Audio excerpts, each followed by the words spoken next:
Today, you're going to discover what's the missing link. You're going to get the 5 non-negotiables of highly disciplined people that are going to help you make more time in your life so that you can scale your business, improve your marriage, improve your health, whatever it is you need to do. My name is Craig Ballantyne. I'm the host of Early to Rise Radio. I just turned 50 years old. Boom. And I'm also the co-author of The Dark Side of Discipline. And today I want to show you what I've discovered in coaching people for 25 years. I've coached thousands of entrepreneurs, and you're going to discover the number one mistake that people make in discipline, where Jocko Willink was wrong. Jocko, the guy who wrote Extreme Ownership. You're going to learn about the pyramid of peak performance, which we share in our book that's never been shared before. You're going to understand why standards eat discipline for breakfast. And you're also going to get the ultimate, super boring, but amazingly awesome keystone success habit. And it's not what you think. All right. So you probably think it is like some type of grinding or cold plunging or meditating for an hour. It is none of those things. It is something that you have total control over. And when you follow this keystone habit, you will have massive results. So here's what everybody gets wrong about discipline. They think it is doing so-called physical hard things. And here's this guy that I saw on the internet named Ole Baggerson or something. He's got 100 million views of his ice bath videos because he's getting in this ice bath with these really cute college girls who, you know, the ice is barely going up to their belly buttons. So they're not even really, just like freezing their legs. They're not even doing a true ice bath. And he gets in, he dunks his head and whoa, this guy's super hardcore. And so everybody thinks he's disciplined. But an ice bath is a parlor trick. I can get in an ice bath for 3 minutes and sit there, even though I don't do them regularly. It's just something, it's mind over matter. But it doesn't mean I'm super disciplined in every area of my life. In fact, it doesn't guarantee that just because I can sit in an ice bath, that I can have hard conversations in my life, which is the area of discipline that if people were able to do that, they would have the biggest breakthroughs in their marriage, their business, everything in their life, okay? You are resisting a hard conversation right now. And it doesn't matter if you work out twice a day. It doesn't matter if you cold plunge. It doesn't matter if you read a book a week. Right now, you are resisting a hard conversation in your life, and that's holding you back. And that means that you don't have the level of discipline that you need. So I'm 50 years old. I got 6-pack abs. I'm married with 3 kids under the age of 3. I've built multiple 7-figure businesses. I've written 4 best-selling books. People call me the world's most disciplined man, but I'm just a productive guy because I built systems that stop me from wasting my time. I have a very small amount of time to get this video done. I built the systems so that I could get it done for you and educate you. And that's part of the pyramid of peak performance. You see, everybody gets motivated by what they see on YouTube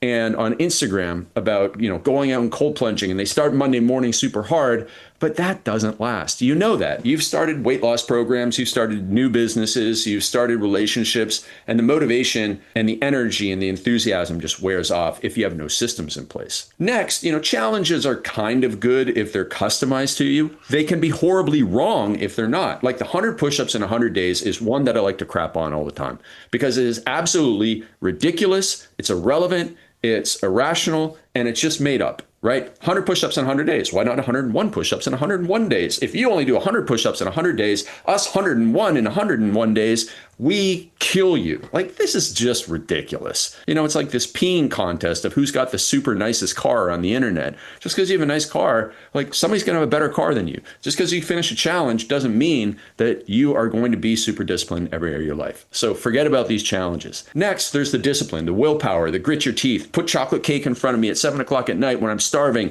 and I'm gonna out-discipline this chocolate cake. No, chocolate cake's gonna win 90% of the time. So you don't win with discipline and willpower alone. As my friend Ben Hardy says, willpower won't work. Here's the levels where pyramid of peak performance gets real. Number 1 is with systems. Systems. When you have systems in place, the right actions become automatic. So when you have systems to get to bed on time, including the system of accountability, where you have to check in with somebody and tell them whether or not you got to bed on time, that's a game changer. And so I built all these systems because I'm actually lazy and unmotivated. I'd love to be watching television, eating chocolate cake, but I also want more from my life. And so I built these systems of getting up early, of communicating, of sharing that with the world, and making sure that I get to bed on time, and making sure that I'm planned and prepared so that the next morning I crush my work. That is the system that is contributing to the peak performance.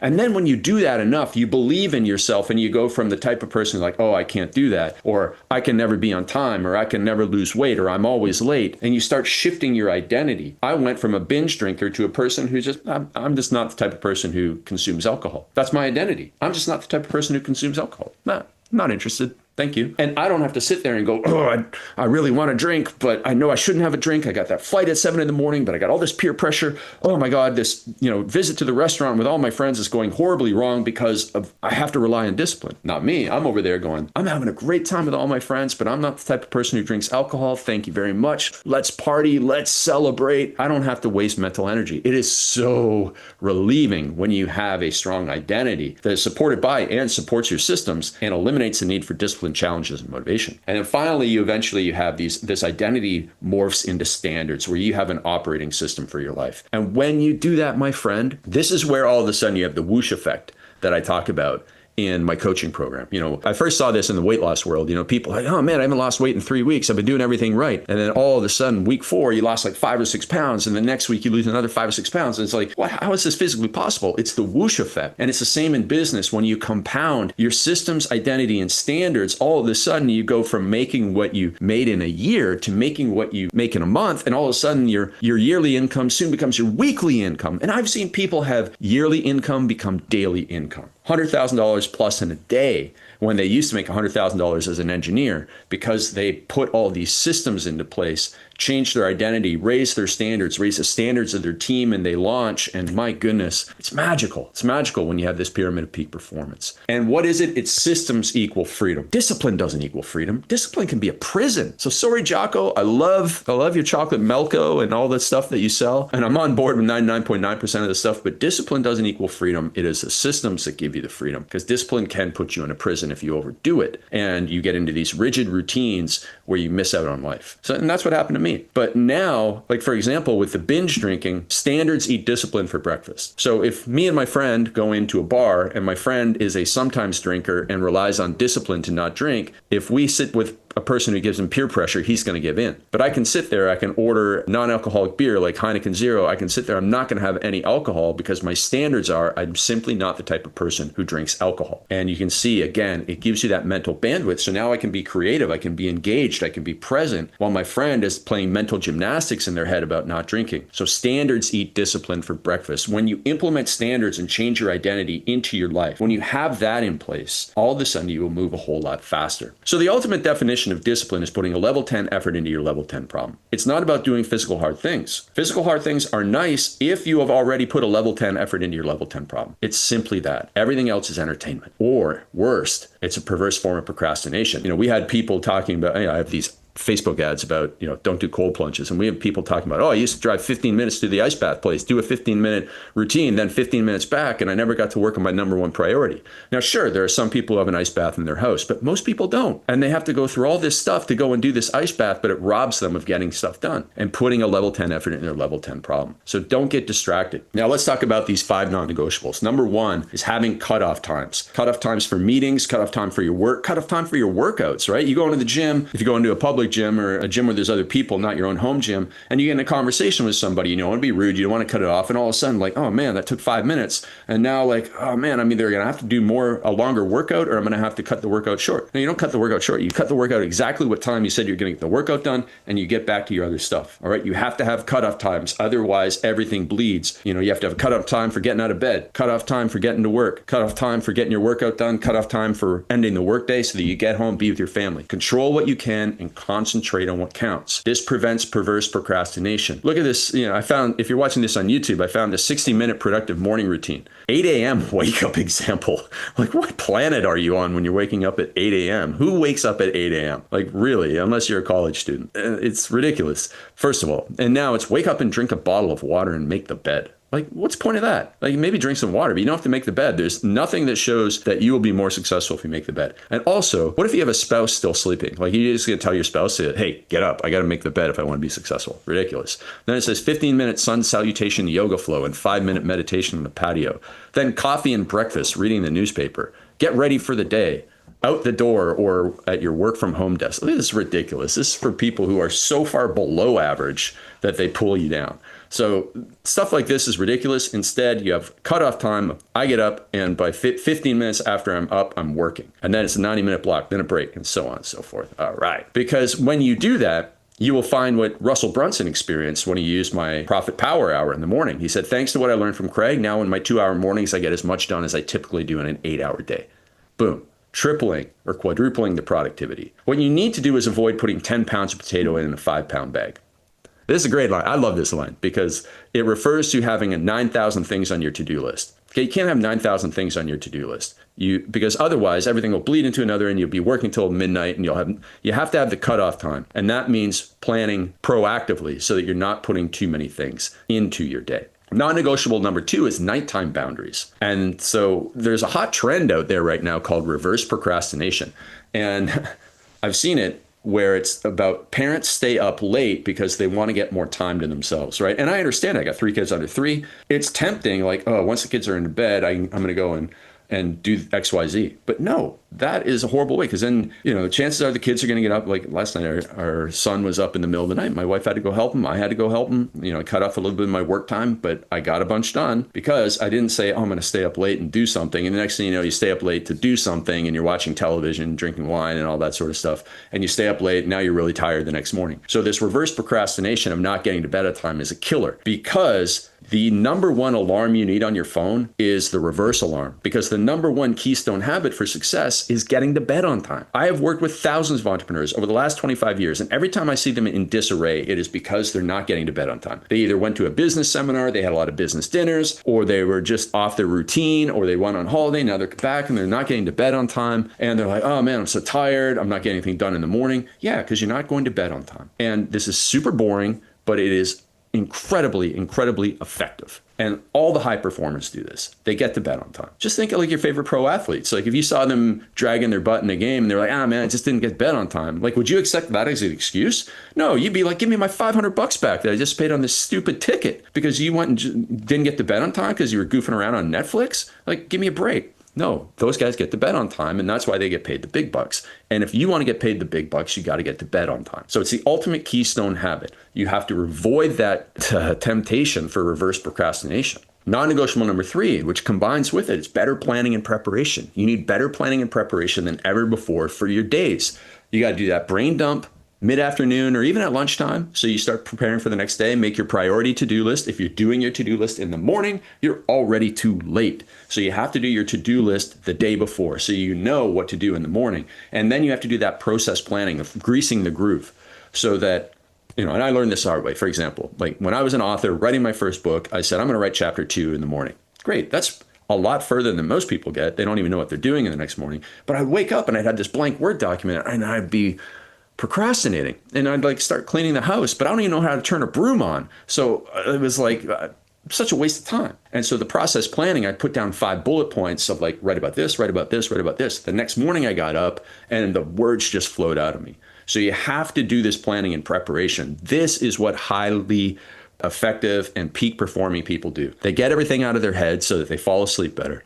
They do a priority to-do list. So you write down the 18 things running through your head. You prioritize those 18 things. Only one can be number 1. Only one can be number 2. And then you're like, wait, with that number 1, I got to create that sales presentation, or I have to write that chapter, or I have to prepare for that meeting. Nowadays you can use ChatGPT to give you some prompts. And away you go. That thing is going to be half begun is half done, as Mary Poppins says. And that's what you're going to accomplish with this formula. So here's this woman named Isabel Price, who's one of my coaching clients. She's been a coaching client since 2009. She makes multiple millions of dollars working about 4 to 5 hours per week, sometimes less. And she homeschools her kids. And she has a house manager that's there a couple days and everything process planning. And she lives like a billionaire, as we teach. She has a chef preparing her food, so it saves her 10 hours a week. You have to think like this. And she started off as a broke nutritionist, but kept on leveling up her mindset and planning and preparation. And it's absolutely a game changer. And if you want to be like Isabel, you need to get her coaching, because you are listening to this and you're going, man, I am so far off on this stuff. So drop the word coaching down below in the comments if you want to get help like Isabel and scale your business. What she does is in the morning, she gets up, does a little bit of Bible study and gets to work. That's it. That's her morning routine. You don't need a long morning routine, because you have that magic time in the morning where you're 3 times more productive, creative, and energetic than any other time of day. And you also have the greatest discipline, willpower, and intention first thing in the morning. You have to get at it. You have to do your time blocking that keeps your magic time productive. You have to keep all your meetings together in a time block, and you have to destroy your distractions. And when you do that in the morning, you control what you can. You conquer the day, and then you can concentrate on what counts at night. The 4th non-negotiable is making sure you have environmental design locked in. You should not have a lot of temptations around your workspace. So I found this like Minecraft thing is a bunch of Minecraft foxes outside of a chicken coop. And I use this analogy because think of yourself as a high-performing entrepreneur. You have to build a fence around yourself that blocks out your phone distractions, that blocks out phone call distractions, that blocks out television, that blocks out social media, that blocks out people that want to steal your time, time vampires. You have to block them out. And you have to use systems like the Opal app or the 1Sec app or the Freedom app or the Brick, which is a physical thing that stops you from goofing around on your phone. You have to get accountability. You have to eliminate the temptations, and you have to do better planning and preparation. And when you use those systems, you build that fence around yourself so that you are isolated from all the distractions and you have maximum production. That's what you must do. And it also goes back to the cutoff time. So we talked about before. If you have a meeting with somebody, it needs to be made clear in advance. Hey, listen, I have 20 minutes for you at 2:10 p.m. From 2:10 to 2:30, that's it. I got another call at 2:30 and I have another thing right before it. But I'm happy to talk to you. But then it's 20 minutes, so please come prepared. That's the preparation you have to do, and that's the level of blocking that you have to do. Hey, we can have our meeting till 4:30, but I leave the office every day by 4:45 to be home for 5 o'clock. It's non-negotiable. And people will respect you, and they will show up with more respect and more prepared. Because right now everybody's showing up, hey, I guess we're having a meeting today. What do we want to talk about? And next thing you know, it's 90 minutes of your time sucked away and nothing is produced. So let's get ruthless. You have to destroy those distractions and toss the toxic temptations from your life. Opal app, Freedom, and just plain going cold turkey and putting that phone in another room like I do. Finally, non-negotiable number 5 is the key to success. It is accountability. Accountability to somebody you deeply do not want to disappoint will help you move mountains in your life. And this can also be through a community of like-minded people. When you stand up and say, hey, I'm going to do X, Y, Z, A, B, C in the next 30 days, you have burned the boats. The level of integrity that you have in you will not allow you to be a hypocrite, will not allow you to not do it, will not allow you to procrastinate. So you will move forward. Accountability is key. But if you keep it all inside, you are the easiest person to let down, and you cannot let that happen. So that is where the game is changed when you have accountability to somebody you deeply do not want to disappoint. Here's my mastermind group. These people show up together 3 times per year in person. They're accountable to one another. They have a coaching call every month, sometimes 2 coaching calls with their coaches every month. We have a weekly group coaching call. So the one-on-one calls plus the group calls plus the in-person meetings, they have so much accountability. We build custom 90-day plans. We hold them accountable to it. Some of them check in with their coaches every single day using our power of 3 that we talk about in the dark side of discipline. And these people are scaling their business 7, 8 figures, even if they're starting at 5 figures when they come to us. It's a game changer. You must have accountability in your life. These are your coaches that we have. So Shannon Logan, she's our specialist in systems. Gavin, big tall guy. Gavin McHale is our millionaire mindset master. Daniel Woodrum is our head coach. He is our leadership expert. And Galel Fajardo is our AI and anti-ADHD entrepreneur expert. Man, he will help you get the systems in place so you scale your marketing and get rid of the ADHD that holds you back. So if you want to get rich, you got to put these 5 non-negotiables into place. You have to find your tribe and stay plugged in. You have to get to one of our events. So I've already talked about coaching. I also want you to drop the word mastermind down below if you want to come to our live events. There's only 3 of them per year. There's a limited number of seats. So if you want to get there, drop mastermind down below. When you get there, you will go to the next level because we will hold you accountable and we will keep you on those non-negotiables that will set you free and turn you into a high performer. This is Craig Ballantyne from Early to Rise Radio. I'm really looking forward to meeting you in person and helping you scale your business.